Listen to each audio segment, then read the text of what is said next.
In 2012, Davis High School's multipurpose room, or MPR, was torn down due to a mold infestation, but was never rebuilt because of limited funding.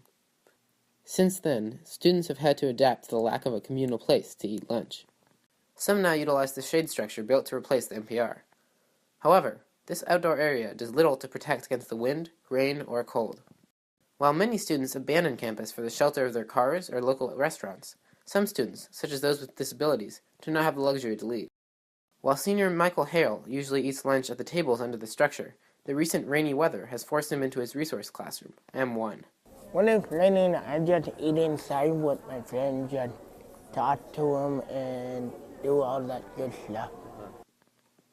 The structure that was built in the site of the demolished MPR does not fully meet the California Code of Regulations requirement that mandates outdoor auxiliary areas to protect students from the elements. Hale has tried to eat lunch at the tables under the structure, but has a problem with the rain. It's always end up getting on my feet, and it's making me want to not eat it anymore. As a result, many students who receive special education services are displaced during lunch when weather conditions decline. In particular, Activities Director Eric Morian feels that the lack of an MPR marginalizes many students with disabilities.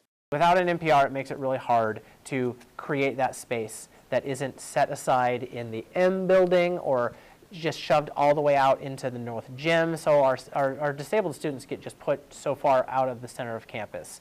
And we've talked about how useful it would be to have that MPR where all of our students could mix, they could mingle in this place to eat, especially when it rains.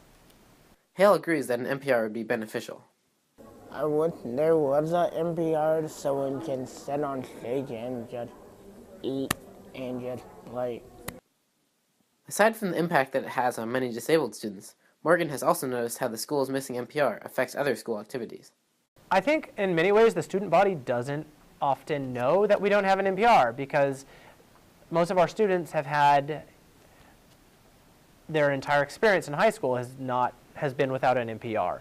Many students haven't fully realized how extensive and how much more frustrated they probably should be.